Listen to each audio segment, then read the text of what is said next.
Picture the scene in southern Israel, a newly minted high-tech coordination center in Kiryat Gat. It's bustling. You've got representatives from, 50 different countries and international organizations all mingling, all under the oversight of U.S. Central Command, and the mood inside is, it's surprisingly celebratory. The commander is calling it a historic opportunity for peace, and he's pointing to these glossy charts, these graphs that claim over 24,000 trucks of aid have recently flooded into Gaza.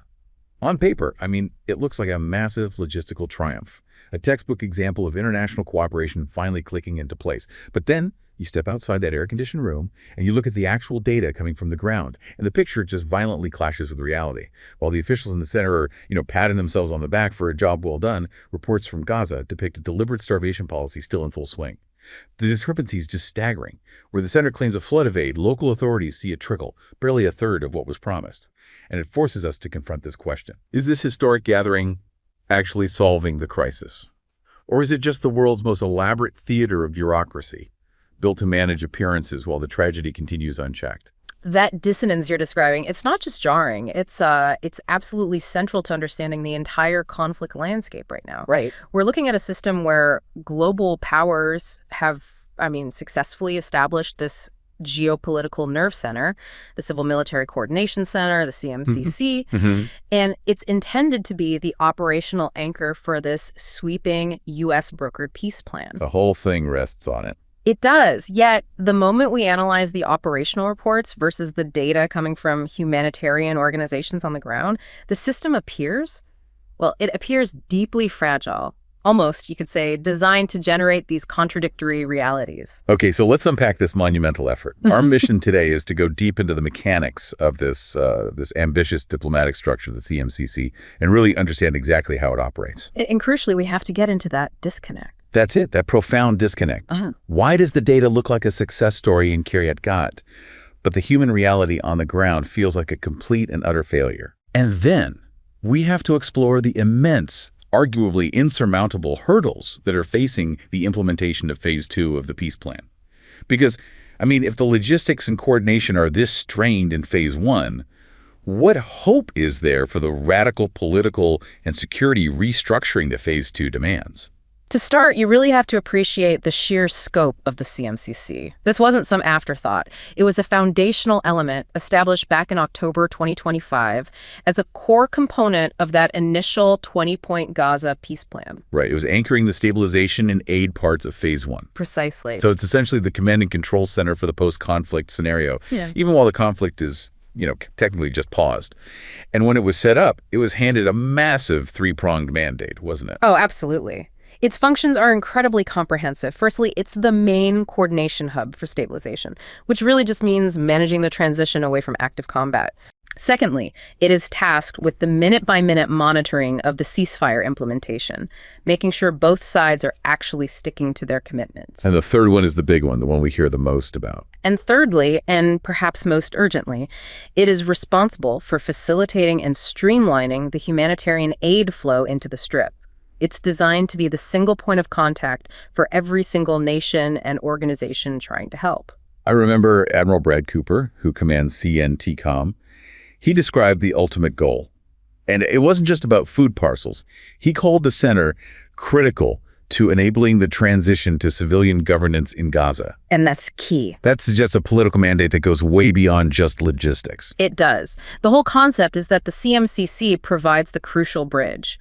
It integrates not only the partner nations and their military assets, but also specialized NGOs and even the private sector as they arrive to begin reconstruction. And they have the tech to back it up. They have a state-of-the-art operations floor. It's designed to give them a real-time assessment of developments inside the Gaza Strip, everything from security incidents to the status of the power grid. And the location itself, in Kiryat Gat, Israel, that's strategically important. It's under U.S. Central Command. But the real story here seems to be the scale, the international makeup of this whole effort. This is not just a U.S.-Israeli endeavor hiding behind some multilateral facade. Not at all. By late November 2025, so just weeks after it was established, the center had expanded dramatically. It was housing around 600 personnel. 600. And you had representatives from 50 different countries and international organizations. I mean, just think about that concentration of diplomatic and military effort, all focused entirely on Gaza's stabilization. Wow, that level of multinational buy-in, it requires some serious leadership. Who is actually running this massive undertaking?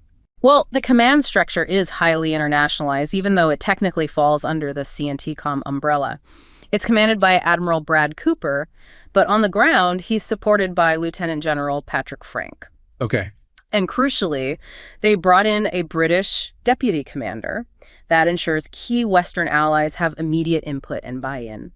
And then there's Stephen Fagan, a civilian lead who was put in place to focus specifically on the really complex political and civil administration aspects of the transition. So balancing out the military coordination. Exactly. What's fascinating, though, is seeing who actually decided to put people on the ground inside Israel for this. I mean, boots on the ground, even if they're in an office. We know for sure that 19 confirmed nations posted personnel, and it's a real mix of high-value Western allies and critical regional players. So who are we talking about? You have Australia, France, the UK, and notably, Germany deployed 3 military personnel.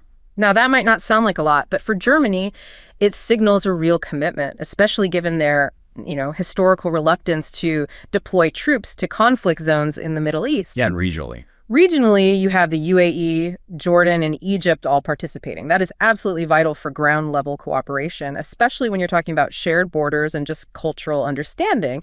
And even countries like Switzerland, known for neutrality, they contributed, which really just underscores how important this coordination hub was perceived to be by the international community.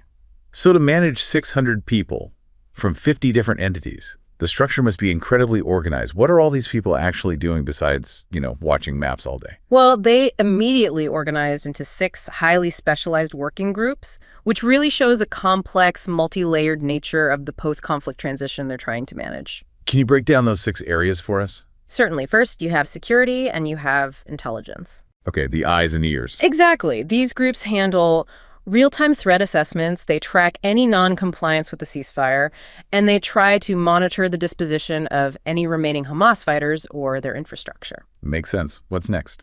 Then you have humanitarian affairs. This is the aid funnel we're going to discuss in depth. They focus on the logistics, the vetting, the delivery routes. The nuts and bolts of getting food in. Precisely. Next up is engineering and infrastructure. These teams are dealing with the immense practical challenge of rebuilding. They're mapping damaged power grids, water lines, coordinating the clearance of heavy machinery. This is really the long-term reconstruction startup team. And the last 2 sound very forward-looking. They are. The final 2 are multinational force preparations and civil administration. These teams are almost entirely focused on phase 2 of the plan. So they're already planning for what comes next. They're preparing the deployment framework for the International Stabilization Force and planning the mechanisms for, civilian life, bureaucracy, public services, for once the IDF eventually withdraws. I want to focus back on the American role here for a second. We noted about 200 U.S. troops are involved. That sounds like a significant presence. But the source material makes a key distinction here. It does, and it's a very important one. The U.S. involvement is highly specialized. It's logistical. They're intentionally avoiding the classification of an occupation or a fighting force. So what are these troops doing? We're talking about U.S. troops who specialize in logistics, engineering, security, and travel. Their job is to facilitate the flow of assistance and provide technical expertise to their international counterparts into Gaza. But not at Gaza. But, and this is the firm red line in the plan, U.S. forces are explicitly not intended to be deployed within the Gaza Strip itself. This maintains the political distance necessary for the U.S. to broker the rest of the peace deal. The international endorsement of the CMCC was, it was immediate and very highly publicized. This wasn't just some quiet bureaucratic rollout. No, it was a signal of the gravitas the U.S. administration attached to this whole effort. The center officially opened on October 17th, 2025. That's barely a week after the initial ceasefire went into effect. And the VIPs started showing up right away. High-level diplomatic traffic immediately followed. We saw visits from U.S. Vice President J.D. Vance, Secretary of State Marco Rubio, and then very quickly after, Israeli Prime Minister Benjamin Netanyahu. And their early actions moved far beyond just organizing aid trucks. They hit the ground running. They did. Their initial critical actions included taking over the main oversight of aid entry, trying to standardize a process that had been, frankly, chaotic for months. And what about people?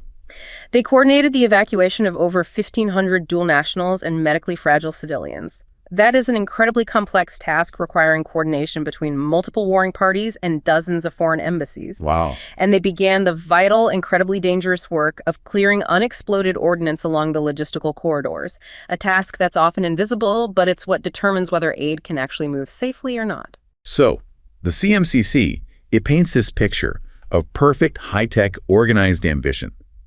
It is the ideal diplomatic response to chaos. Which makes the massive chasm we discussed at the top between that ideal and the grim reality being reported on the ground not just a tragedy, but a major threat to the entire peace plan. This is where we shift from the CMCC's clean maps to the core problem of trust and accountability. We are dealing with a monumental statistical conflict. And its implications, they stretch far beyond mere record-keeping. They fuel accusations of war crimes, and they shape international legal action. Okay, let's clearly define that initial conflict. You have CNTCOM, which is overseeing the CMCC. They declare this massive logistical triumph, reporting that over 24,000 trucks of aid and commercial goods entered Gaza in just 5 weeks. Right, 5 weeks starting in October 2025, right after the ceasefire. And if those numbers are accurate, it represents a truly monumental effort. But we have to contrast that directly with the Gaza Government Media Office's immediate counter-report. They said Israel was allowing in fewer than 200 trucks per day. And the agreement was for 600. That daily average is far, far below the 600 trucks per day, explicitly mandated in the ceasefire agreement. This is that strange dissonance that people on the ground felt. Like Hani, the father in northern Gaza. He's hearing the international community celebrating a flood of 24,000 trucks on the radio. Yet when he looks at the empty roads, he sees only a handful of vehicles. These ghost trucks, the aid that exists only on the CMCC's spreadsheets, but never actually materializes where it's needed most. And the problem is compounded by this deep, long-standing conflict between two major data sources. The UN's Office of Coordination of Humanitarian Affairs, or OCHA, and Israel's Coordinator of Government Activities in the Territories, which is COGAT. And COGAT consistently reports volumes of aid that are, much larger. Far larger than the OCHA figures. How significant is this gap? I mean, we're not talking about a 5% difference here, are we? Not even close. If we look specifically at May of 2024, so even before the ceasefire, the discrepancy for that single month was almost 4,000 trucks. 4,000 in 1 month. And when you aggregate the data from the start of the conflict until the end of June, the total gap between OCA's numbers and COGAT's numbers reached nearly 10,000 trucks. 10,000. That's a monumental difference. That's equivalent to months of aid delivery. It is. So we have to stop and analyze this. Is this a deliberate cover-up by one side, or is there a genuine structural mechanical reason for this massive statistical difference? Because 10,000 missing trucks, that requires an explanation that goes way beyond simple political spin. And the source material really pinpoints methodology as the critical factor here. OCHA was heavily relying on data provided by UNRWA, the UN Relief and Works Agency. And that data, it was fundamentally incomplete by its very design. How so? Incomplete how? Well, UNRWA's mandate, and consequently OCHA's reporting, it was very narrowly focused. They were only counting supplies that were either observed or registered by UNRWA personnel, and only at the Kerem Shalom and Rafah crossings in the south. Okay, so that immediately excludes every other major pathway that the U.S. and Israel were trying to open up. Exactly. The UNRWA figures systematically excluded massive, newly opened streams of aid. They didn't count aid arriving by the airdrops that were delivering thousands of tons of supplies. Right. They excluded aid arriving by sea, such as through the U.S. floating pier, the JLOT system, which was designed specifically to bypass bottlenecks on the ground. And the northern crossing. Critically, they excluded aid coming through the Erez crossing in the north, which Israel is opening up, but where UNRWA representatives were often just not stationed. And it wasn't just the physical entry points they were missing. No. They also excluded all goods originating from the private sector, commercial goods that are intended to restock markets and stabilize prices. And they excluded aid collected by other non-governmental organizations when UNRWA personnel were just absent from the crossings. So basically, UNRWA's figures were just a snapshot of their own operation at two specific checkpoints. That's it. It's not the overall volume of goods entering Gaza from all sources and all entry points, which is what COGAT reports on. COGAT's methodology, which includes air, sea, north, and south, is just inherently broader. and thus, correctly, resulted in higher numbers. And the source material actually puts a number on that gap. It does. It notes that simply based on agency reports, over 1,000 aid trucks from UN agencies alone were missing from OCH reports just in May because of this limited scope. So the logistical difficulty of setting up a comprehensive counting system during a chaotic stabilization effort, it metastasized into a political and legal disaster. Because those lower, incomplete UN figures, the ones missing 10,000 trucks, they became the foundation for truly grave international allegations. Precisely. They formed the basis for accusations of deliberate starvation, of war crimes, and even genocide, which were then cited in various international forums, including the International Court of Justice, the ICJ, and the International Criminal Court, the ICC. Wait, so the ICC prosecutors' request for arrest warrants? That request cited the UN Secretary General's quotes about catastrophic hunger, which in turn were derived from IPC forecasts that heavily relied on this incomplete OCHA data. It's a feedback loop. That feedback loop is profoundly problematic. You have a flawed data collection method which excluded legitimate aid streams, and that becomes the primary foundation for global legal and political action. And beyond the counting problem, there was also the distribution problem once the trucks were actually in Gaza. That's the other major operational friction point. COGAT reported a huge problem with internal distribution logistics. By late June, they noted that up to 1,500 trucks were just piling up uncollected at crossings like Kerem Shalom and at the floating pier. So let me get this straight. COGAT counted these trucks as entered because they'd been screened and cleared into the strip. Yes, they are physically on the Gaza side of the crossing. But if UNRWA personnel hadn't, observed them being picked up or registered them for their own distribution network, the UN figures didn't reflect them, which just reinforces the impression that aid was being blocked from entering, when in fact it was stuck in a logistical jam inside. the pressure from these catastrophic hunger narratives, it eventually forced the UN to revise or at least clarify its position, which just demonstrates how misleading the initial reports were. They had to. We saw instances like the abrupt revision of the May report. OCHA initially claimed just slightly over 200 trucks had entered that month, Right. before later having to acknowledge the number was actually closer to 2,000 trucks. A tenfold increase. A tenfold increase. And the UN offered very little explanation for the correction, likely to avoid highlighting the partial nature of its previous reporting. But the correction itself, it spoke volumes about the scale of the initial misrepresentation. And the most dramatic consequence of this data war was the revision of the IPC famine forecast. Yes.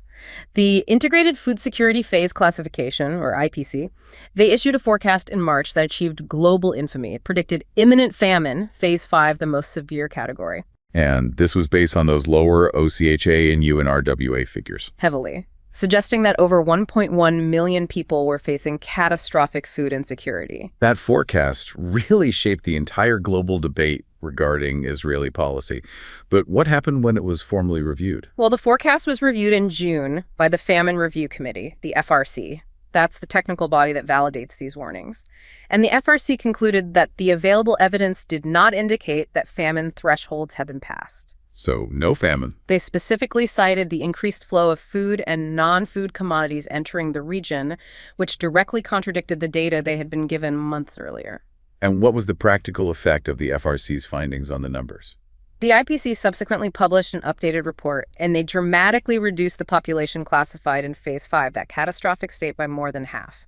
They dropped the figure from 1.11 million people all the way down to 495,000. That is a massive revision. It confirms that the initial forecasts were, at best, alarmist and, at worst, heavily skewed by the incomplete reporting methodology used by the very agencies tasked with tracking the aid. The perception of deliberate starvation was therefore magnified by a fundamental flaw in the accounting system. So the CMCC may be designed for logistical coordination, but the data it reports is being used as a weapon in a parallel political war, a war of numbers and narrative. And if the CMCC in Kiryat Gat represents the ideal of diplomatic cooperation, the ground reality represents the constant operational friction that defies those clean digital maps. Political agreements, they don't instantly clear the battlefield. We mentioned that anecdote about Sarah, the logistics officer. Her screen in Kiryat Gat showed a route marked green cleared for a convoy. But the driver calls in real time, reporting unexploded ordnance blocking the corridor. Mm-hmm. And that story just encapsulates the challenge. The peace plan can be signed, but the physical remnants of war are still active, deadly hazards. And that physical danger is complicated by profound security risks. Even when aid trucks successfully navigate UXO, they face what is often referred to as looter alley. Looter alley. Looting along major routes is widespread. It's carried out by criminal gangs capitalizing on the chaos, by desperate civilians who are driven by hunger, and, critically, by suspected Hamas operatives. And the U.S. military actually confirmed that, right? CNTCOM published drone footage to illustrate this exact problem. They did. On October 31st, 2025, CNTCOM released specific drone footage. It showed suspected Hamas operatives attacking an aid truck driver and then stealing the vehicle in northern Khan Yunis. So this isn't just random chaos. It highlights that the chaos isn't purely the result of organic desperation.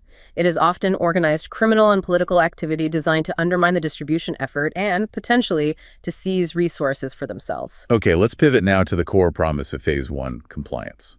The most visible success of that was the hostage and prisoner exchange, which really set the stage for the ceasefire. That was the clear success story, the proof of concept.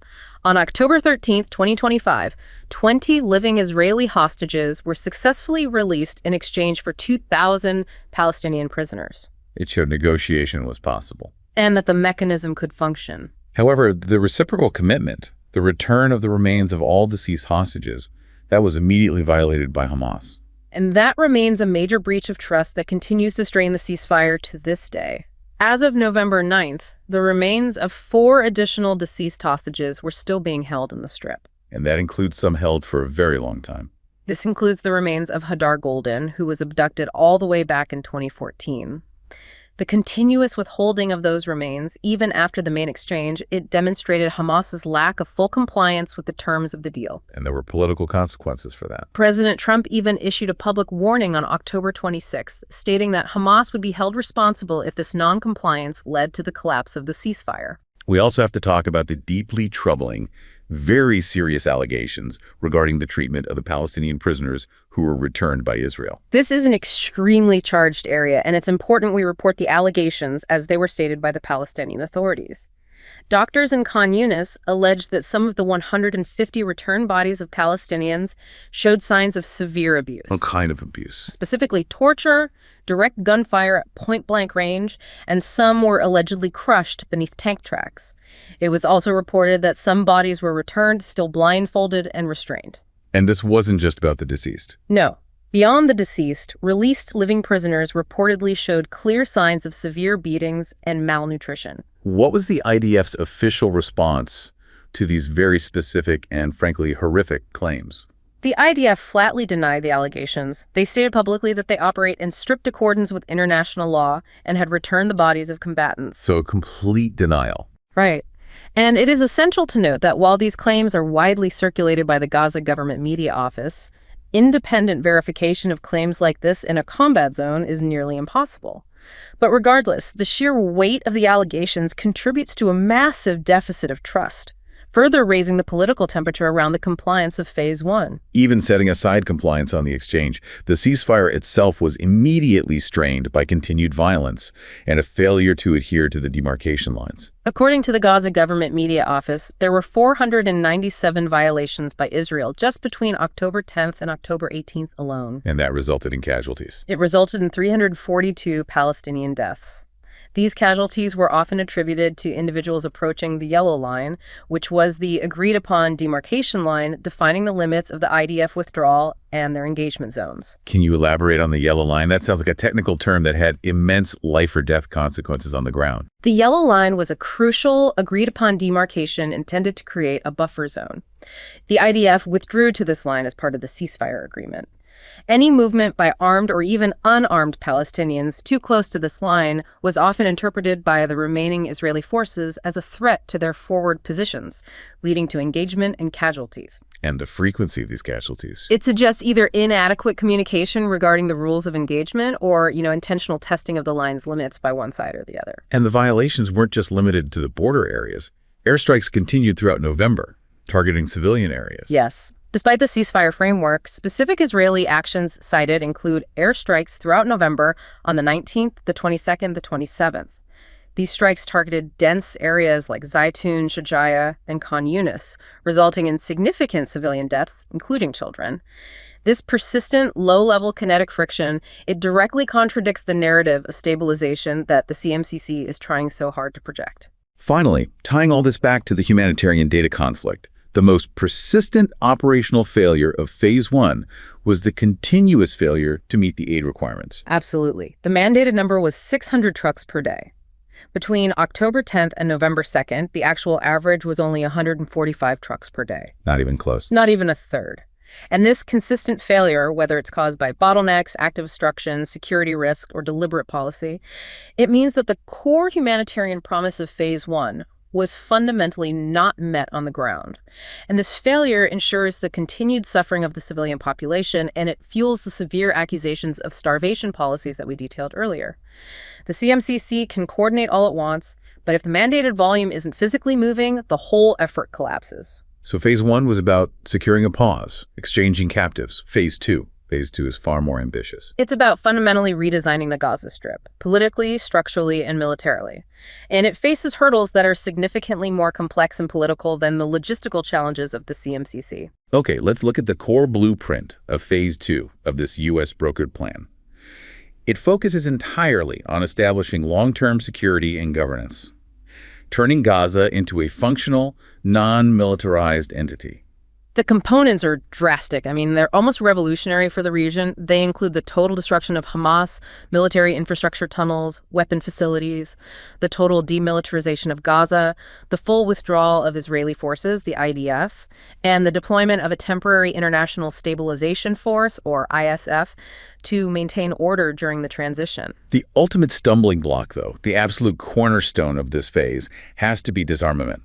The plan calls for Gaza to be transformed into a de-radicalized, terror-free zone. And this is where the political document clashes violently with political reality. Hamas agreed to Phase 1 primarily out of pragmatism. Right, they were under pressure. They faced heavy regional pressure, their leverage from the hostages was declining, and they were overwhelmed by civilian demands to end the war. But they have categorically resisted the key terms of Phase 2. Specifically, renouncing power and disarming. Exactly, renouncing political power and totally disarming. They view themselves as the rightful government, and they maintain that disarmament is a complete non-starter. And from the Israeli perspective, Prime Minister Netanyahu has drawn equally firm red lines. His lines are absolute. Netanyahu insists that demilitarization must happen. He's even stated it will occur either diplomatically, according to the Trump plan, or militarily by us. So no wiggle room there. And furthermore, he maintains that the IDF must retain a permanent security presence in Gaza to ensure Hamas cannot reconstitute.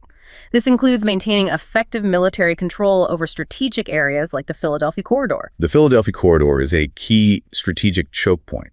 Why is Netanyahu's insistence on controlling it so critical, and why does it clash so directly with the Phase 2 withdrawal requirements? The Philadelphia Corridor is that narrow strip of land that runs along the entire Gaza-Egypt border. For Israel, controlling this is a matter of existential security. They view this area as the primary conduit for weapons smuggling into Gaza. The way to rearm Hamas. Exactly. It's crucial to preventing the reconstitution of the threat. But the Phase 2 plan requires a full IDF withdrawal. So Netanyahu's insistence on retaining military control of Philadelphia directly contradicts that withdrawal provision, creating an immediate, non-negotiable roadblock to implementation. And that position on withdrawal puts Netanyahu in an immensely difficult domestic position. It creates a political trap for him. His coalition government relies heavily on his far-right partners, specifically the religious Zionism and Jewish power parties. And their red lines are even tougher. These factions are ideologically committed to total victory. They fundamentally oppose any withdrawal of Israeli forces or any diplomatic move that even hints at Palestinian sovereignty. If Netanyahu were to fully commit to the Phase 2 withdrawal, his government would almost certainly collapse. That would lead to new elections and potentially derail the peace plan entirely. His internal politics dictate that he cannot fully comply with the plan's security terms. So if the IDF withdraws, who fills that security vacuum? The plan's solution is the International Stabilization Force, the ISF. The ISF is intended to be the multinational security guarantor during this transition. The plan calls for it to be composed of U.S., Arab, and European personnel. What specifically would their mission entail beyond just patrolling the streets. Their mandate is highly ambitious. They would be responsible for training a new, vetted Palestinian police force, one that's completely disconnected from Hamas. They would have to secure the borders, including that contentious Philadelphia corridor, to stop munitions smuggling. Right. And they must facilitate the rapid, secure flow of goods and personnel necessary for the reconstruction effort. Basically, create the safe environment for rebuilding to happen. And the ISF is the security engine for the proposed new governance structure, which is called GIT. That's right. The governance structure is envisioned as the Gaza International Transitional Authority, or GITA. GITA would manage the day-to-day civilian bureaucracy and the massive reconstruction efforts. And who oversees it? It would be overseen by a board of peace, which the U.S. president will chair, ensuring high-level American commitment and oversight.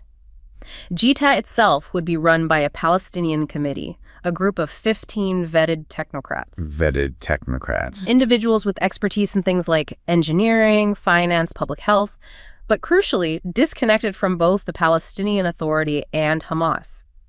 The ISF's main job is to provide the security environment necessary for GITA to function without being undermined or attacked. This structure sounds great on paper, but Phase 2 hinges entirely on international troop commitment to the ISF.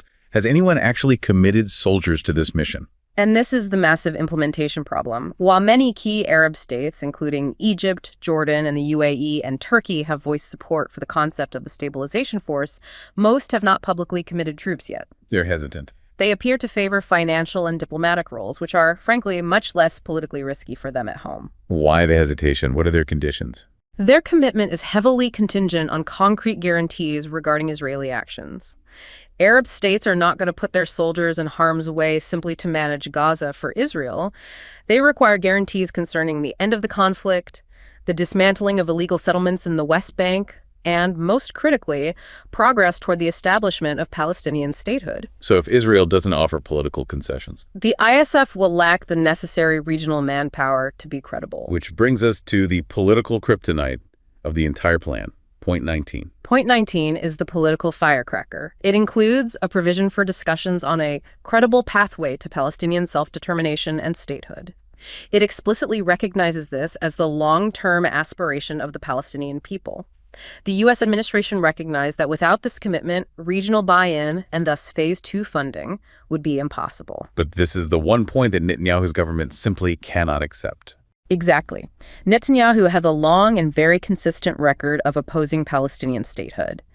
And post-October 7th, the trauma and deep skepticism felt by many Israelis regarding Palestinian governance make this commitment incredibly fragile domestically. So he'll find ways to delay. He is likely to use his coalition constraints to argue that conditions for, say, Palestinian Authority reform or security guarantees haven't been met, trying to indefinitely delay or derail the statehood discussions promised in Point 19. So the entire strategic architecture seems to rely on an unsolvable conflict.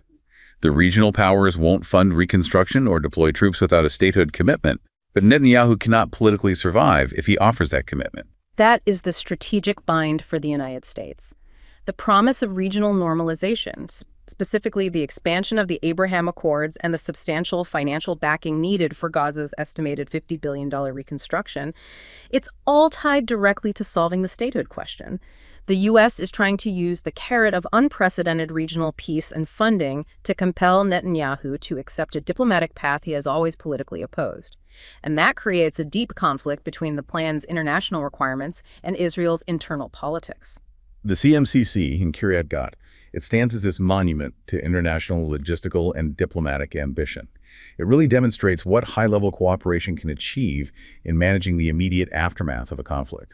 But the story of the ghost trucks and the subsequent data war, where incomplete UN data fueled international legal action, it reveals a severe, dangerous gap between the strategic high-tech planning of the CMCC and the chaotic, contradictory reality on the ground.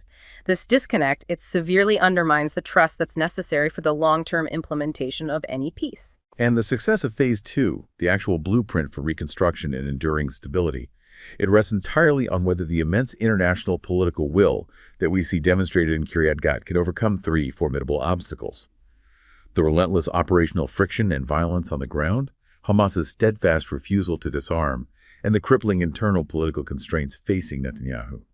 The task is not merely to manage a ceasefire, but to translate that fragile cessation of hostilities into verifiable, mile-by-mile security and reconstruction for the millions of people in Gaza.